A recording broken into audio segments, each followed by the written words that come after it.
பிறந்தது ஒரு சிற்றூராக இருக்கலாம், ஆனால் பாலன் எல்லை தாண்டி வாழ்கிறார். அவர் பிறந்தது ஒரு சிறிய கிராமம், ஆனால் அவரது லட்சியம் சர்வதேசம்.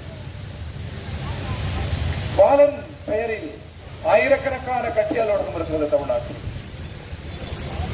கம்யூனிஸ்ட் கட்சி மிக பிரம்மாண்டமான கட்டிடம், தாப்பாண்டியன் போன்ற தலைவர்கள் பொறுப்படுத்தி கட்டிய அந்த கட்டிடம் தொடர் பாலன் பெயரில் தான் இருக்கிறது.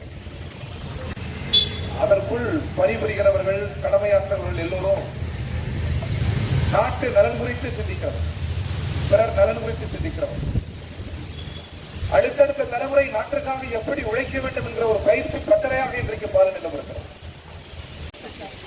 நன்றாக சித்திரம் வரைவதாக இருந்தால் நான் ராகியை வைத்திருப்பேன், கலை நிற்க விருப்பம் இருந்தால் நான் சோகத்தியை வைத்திருக்கிறேன். நல்ல வேலை அவர் அவ்வாறு செல்லவில்லை.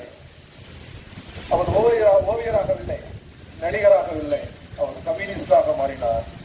ஒரு கம்யூனிஸ்டுக்குள் இவை எல்லாம் நடக்கும். ஒரு கம்யூனிஸ்ட்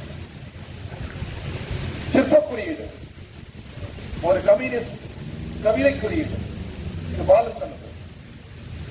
ஒரு கம்யூனிஸ்ட் போரின் குறியீடு, போராட்ட குறியீடு, ஒரு கம்யூனிஸ்ட் மொத்தத்தில் வாழ்வியல் குறியீடு. ஆழமான இந்த வார்த்தைகளை பாலன் எழுதி ஜனசக்தியில் வெளியாகி இருக்கிறார். எனவே அவர் கம்யூனிஸ்டாக வாழ்ந்தார், கம்யூனிஸ்டாக மறைந்தார். எனவேதான் அவர் இன்னும் நம்மில் வாழ்கிறார். அவரே சொல்வது போல் ஒரு கம்யூனிஸ்டுக்கு மரணமும் இல்லை, தோல்வியும் இல்லை. இந்திய கம்யூனிஸ்ட் கட்சி வாழ்கிறவரை பாலன் வாழ்வார். பாலன் நினைவுகளுக்கு மரணமும் இல்லை, தோல்வியும் இல்லை. பேரியக்கத்தில் தலைமை பற்றி எவ்வாறு இருக்க வேண்டும் என்பதற்கான குறியீடு தொடர்பாளர். சிறையில் அவர் பெற்ற பேரங்களை நிறைய பேர் பேசி கேள்விப்பட்டிருக்கிறோம்.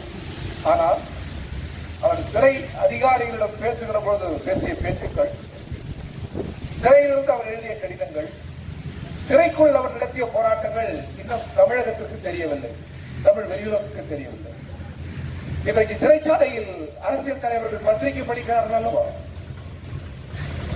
அரசியல் கட்சி தலைவர்கள் அல்ல, ஒரு சாதாரண குற்றவாளியும் படிக்கிற உரிமை உண்டு என்று அந்த போராட்டத்தை சிறையில் துவக்கி அதை வெற்றி கண்டு இன்றைக்கும் அரசியல் தலைவர்கள் சிறையில் படிக்கிறார் என்றால் அதற்கு முதல் வித்திட்டது தோழர் பாலகண்டாயுதம் என்பதை நாம் சொல்ல மறந்துவிட்டோம்.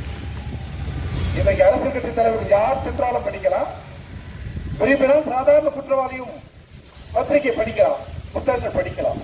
இந்த போராட்டத்தை துவக்கியது தோழர் பாலகண்டாயுதம், தோழர் சி. ஏ. பாலன் போன்றவர்கள். அது சாதாரணமானதல்ல. அதே போன்று சிறையில் கல்வி கற்கலாமா என்று அதிகாரிகள் மத்தியிலே பேசுகிற பொழுது, சிறை ஒரு குற்றவாளியை மேலும் குற்றவாளியாக்கிவிடக் கூடாது. அவர் திரும்பி செல்கிற பொழுது ஒரு புதிய சிந்தனை உள்ள மனிதனாக அவர் செல்ல வேண்டும்.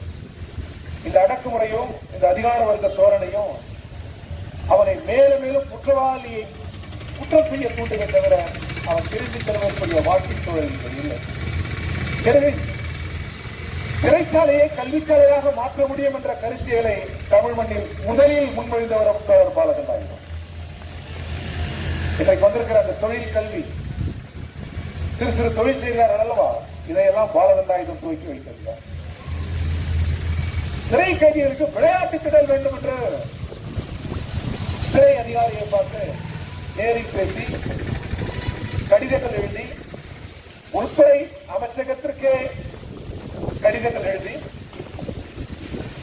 சிறையில் இருக்கிற நீண்ட காலம் தண்டனை பெற்றவர்கள் விளையாட வேண்டும், விளையாட்டு புது சிந்தனைகளை தரும், விளையாட்டிற்கு பருவம் இல்லை, ஒரு விளையாட்டு திடல் வேண்டும் என்று சொன்னபோது அவை கிடைக்கப்பட்டார்கள். வேண்டுமென்றால் விளையாட்டு திடலை நீங்களே உருவாக்கிக் கொள்ளுங்கள் என்று சொன்ன பொழுது பாலன் தான் தலைமையேற்று அந்த சிறையில் விளையாட்டு திடல்களை உருவாக்கினார் என்பதும் வரலாறு. இவையெல்லாம் மிக சாதாரணமானதல்ல. இன்றைக்கு ஒரு குற்றவாளி குற்றம் செய்துவிட்டு பல ஆண்டுகள் சிறை தண்டனை அனுபவித்து விட்டு வெளியிலே வருகிற பொழுது கையில் கொஞ்சம் பணமுடிப்போடு வருகிறார்கள். இதற்கெல்லாம் துவக்கமே தோழர் பாலகண்டாயுதம் தான். இந்த வருடம் அவரை புகழ்வதல்ல, மரபு வழி நினைவு கூறுவதல்ல.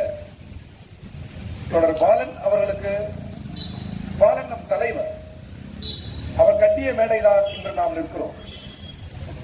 அவர் சிந்திய ரத்தம், அவர் கொடுத்த உயிர், அவரை போன்ற மகத்தான மனிதர்களின் தியாகம் தான் இந்திய கம்யூனிஸ்ட் கட்சி. அந்த வேளையில் தான் நாம் நிற்கிறோம். எனவே அவரது வரலாறுகளை எல்லாம் நினைவு கூறுவது மிக முக்கியம் என்றாலும் கூட அது வெறும் மரபொழியில் நின்றுவிடக் கூடாது. உள்ளபடியே தொடர் பாலன் அவர்களுக்கு நாம் செய்கிற அஞ்சலி என்பது அவர் விரும்பிய, அவர் கட்டிய கட்சியை மேலும் கட்டுவது, மேலும் வளர்த்தெடுப்பது. அதுதான் அவருக்கு நாம் செய்கிற உண்மையான அஞ்சலியாக இருக்க முடியும் என்று நான் கருதுகிறேன்.